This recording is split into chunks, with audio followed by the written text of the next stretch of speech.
Татарстане отметили день рождения татарского поэта, героя Советского Союза Мусы Джалиля. 15 февраля ему исполнилось бы 111 лет.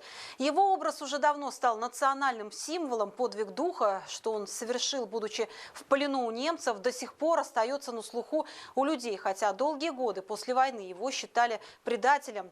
Лишь в середине 60-х прошлого века он был оправдан. Թե դուք մեռնեք, ես կմեռնեմ մոռացված, ու թե ապրեք կապրեմ հավերժ եզես հետ։ Поклялся я, что жизнь в бою не пожалею, чтоб защитить народ, чтоб родину спасти. И разве ты, мой друг, имея сотню жизней, их все не отдал бы на этом же пути? Сіз шытып ерегімді, ил қырында шешек атығыз.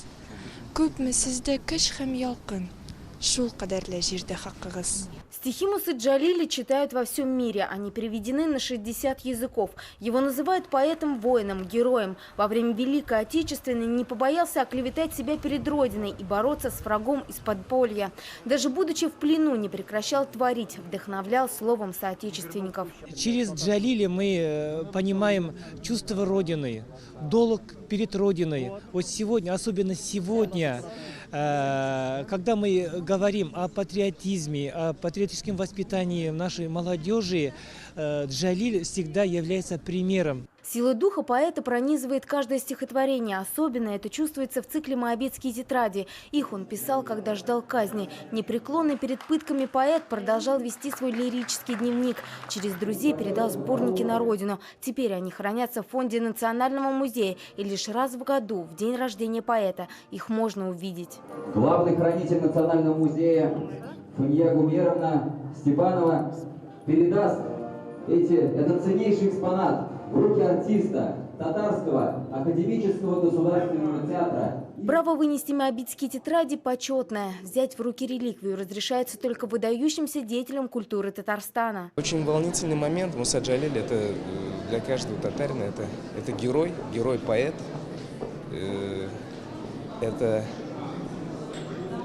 образ мужества, образ верности. Страницы моабитских тетрадей очень хрупкие, свет для них жестокий враг, и потому их выносят лишь на несколько часов в году. Моабитские тетради каждый год открывают на разных страницах. В этом году выбрали стихотворение поэта и любимое. Ведь Муса Джалиль, несмотря ни на что, всегда оставался творцом, а любимая была его поддержкой. Я был силен, покуда ты ждала, смерть не брала меня в бою. Твоей любви волшебный талисман хранил в походах голову мою. Вновь увидеть страницы, доказывающие любовь поэта к родине, посетители музея смогут лишь через год. Елизавета Саляхова, Андрей Ключников. Новости Татарстана.